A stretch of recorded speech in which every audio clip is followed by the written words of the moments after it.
formam aliança contra a agenda de Fachin no STF. Parabéns, operadora. Vamos lá. É a bancada da impunidade, segundo o MB Livre.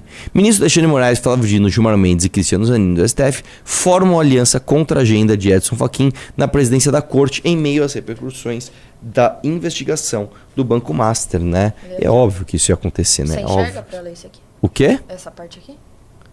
Por motivos diferentes, ministros criticam o presidente da corte e cobram defesa mais enfática de colegas em meio à crise do Master. Não é mesmo? A investigação sobre relação de Vorcaro com ministros reconfigurou a atuação de grupos e integrantes do tribunal, né? E aliás, eles conseguiram uma foto com todos, velho. Cara, os caras acharam uma foto com todos e ainda tem um Messias ali no meio, olha lá. Aqui, ó.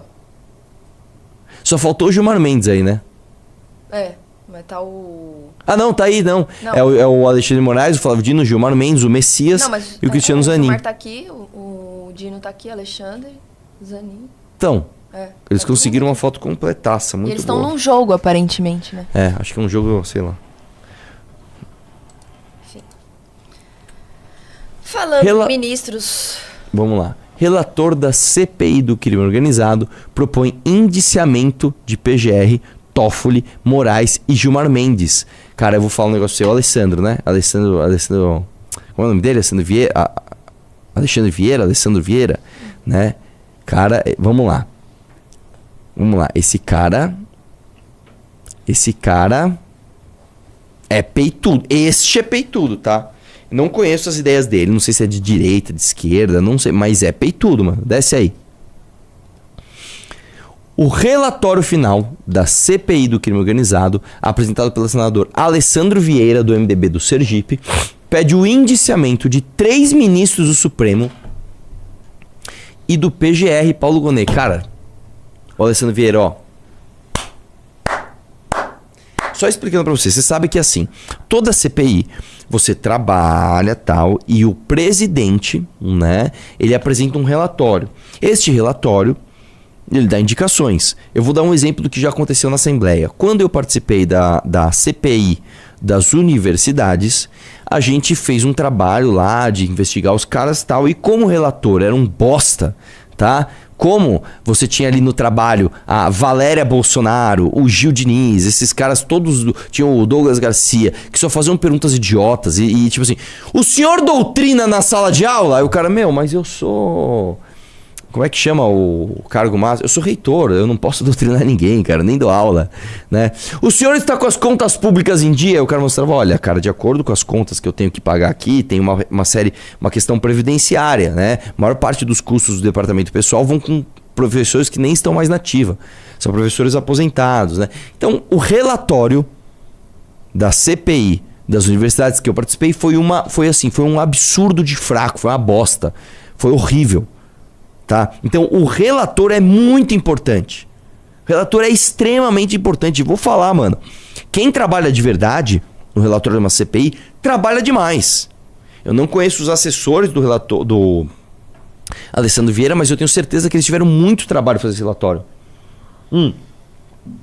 Você tem que ir lá, ver todas as provas que apresentaram, ver o depoimento de todo mundo, ver se uma coisa está condizente com a outra, ver se tem contradição. A partir da contradição, você tem que pegar e apontar, isso aqui não foi explicado, isso aqui é responsabilidade de tal órgão investigar. É um trabalho do caramba, velho. É um trabalho do caramba, tá?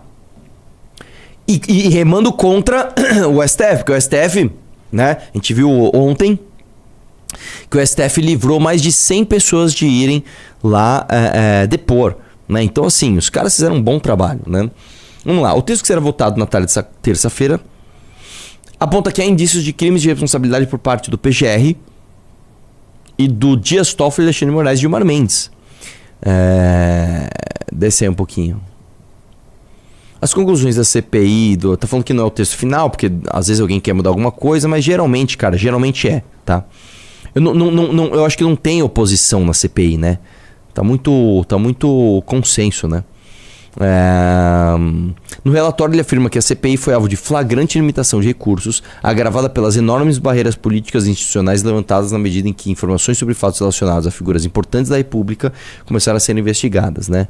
Por isso, entre os motivos de indiciamento, é razoável que a decisão se concentre naqueles fatos e indivíduos que estão fora do alcance dos meios usuais de persecução e que podem ser sujeitos ativos de crime de responsabilidade. Puta que pariu, Alessandro. Ó, que relatório, hein, velho? Que relatório, né? Desce aí um pouquinho. De acordo com a CPI, os ministros citados deveriam ter sido declarados suspeitos para julgar o caso do Banco Master no Supremo, devido às supostas relações de proximidade com os envolvidos no caso, principalmente o dono do banco, Daniel Vorcaro. Desce aí.